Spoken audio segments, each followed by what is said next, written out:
faire des choses, alors pas vraiment risquées, mais me dire j'aime bien pousser les limites un petit peu, ou expérimenter, ou tenter des choses, que ce soit sur terre en parachutisme, en pilotage, des choses comme ça, mais je pense que c'est important qu'on explore en fait, c'est que quelqu'un le fasse, parce que je pense que ça a des bénéfices pour tout le monde, un peu pour toute la société. Il y a un peu plus qu'à prendre au début, c'est pas non plus tout le monde, je pense, hein, il y a des choses de très bonne santé. Donc je pense que le résultat sur notre santé est fou, et que ça vaut la peine de faire tout ça.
Spécialement dangereux, c'est un tout petit peu impressionnant, on voit une fois de temps en temps, on voit pas non plus extrêmement souvent, et puis au bout d'un moment on s'habitue.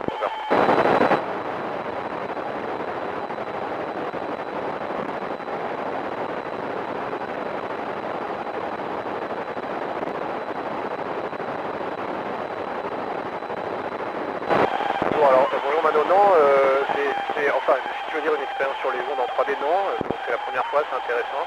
Je m'en suis déjà un petit peu occupé, on va y revenir je pense la semaine prochaine sur cette expérience Tetris.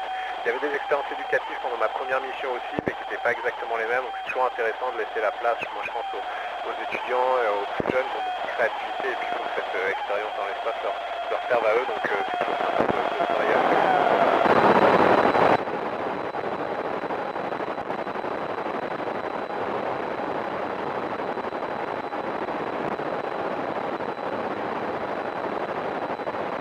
Bonjour Esther, eh bien, écoute, comme je te disais tout à l'heure, on essaie d'être un peu exemplaire, un peu représentatif, un peu inclusif, donc il y a évidemment plein de places dans les agences spatiales et dans les entreprises pour les gens qui sont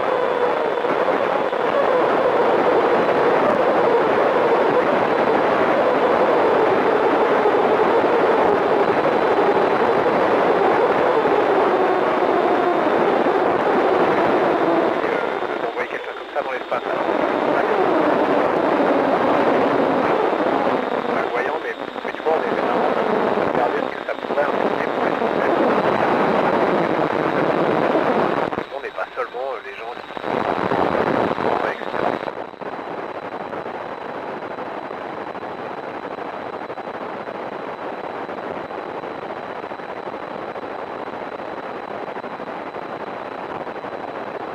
Bonjour Julie, oui, écoute, les radios, s'amuser, faire des contacts avec un peu tout le monde. Moi, c'était beaucoup dans le Soyuz, pendant notre première mission. On retour, on captait beaucoup de radios, on avait des pêcheurs, on avait la météo des aéroports, ça me rappelait quand on était pilote, enfin plein de choses qui étaient transmises sur des fréquences différentes et qu'on captait avec notre radio. C'était un peu sympa et ça nous faisait sourire de temps à autre.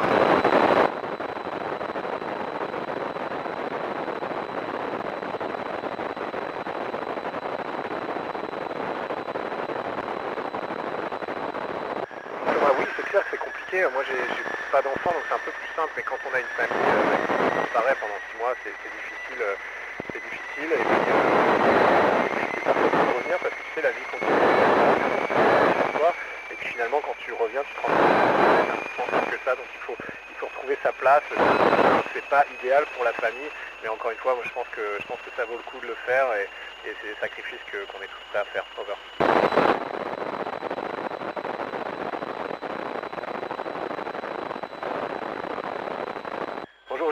spatialité, non, tu sais, c'est toute ma vie, j'ai travaillé toute ma vie pour ça, hein, depuis que je suis tout petit quasiment, en tout cas depuis que j'ai ton âge, je pense, et encore plus depuis que je suis à l'Agence spatiale européenne, donc avec des années, tu n'hésites pas, tu sais, tout ce que tu as fait, c'est tendu vers ce but-là. Par contre, est-ce que ça fait peur? Oui, c'est impressionnant, on sait qu'il y a des risques, on sait que ça s'est mal passé, on espère que pour nous ça se passera bien, on fait tout pour que ça se passe bien, mais c'est impressionnant. Ce que tu as fait, c'est que ça nous fait prendre sérieux, parce qu'évidemment il y a des conséquences. C'est pas pour ça que ça nous fait hésiter, on a quand même décidé de le faire.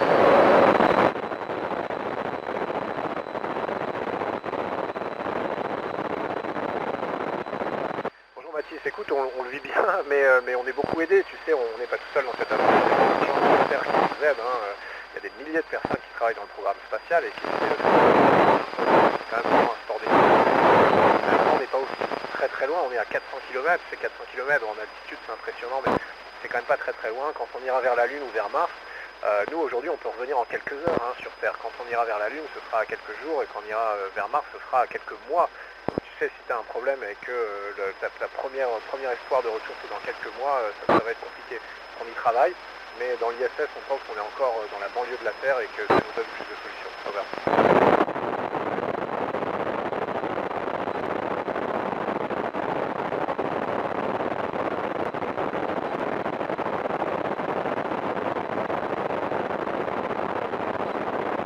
Tu sais, oui, on a des satellites qui regardent ça sur le temps long, il faut quand même regarder sur plusieurs années. Moi, je sais qu'en 4 ans, je vois à peu près une différence, mais c'est difficile de conclure scientifiquement.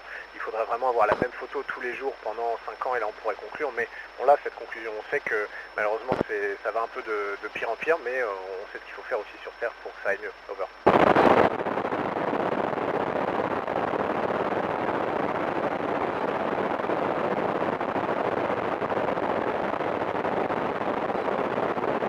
Merci à tous, bonne chance dans vos études et dans votre carrière. J'espère qu'elle vous portera vers les métiers du spatial. En tout cas, il y a vraiment de quoi rêver dans ce domaine.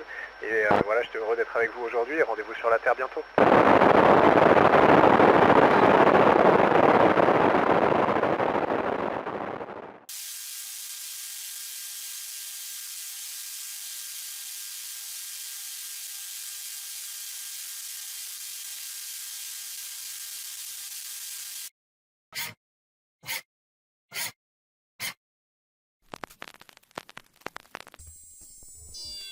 Houston, Eagle has landed.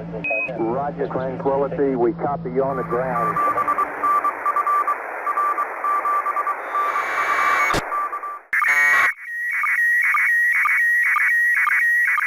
Satellite, Oscar Nancy 7 Charlie Lima, satellite.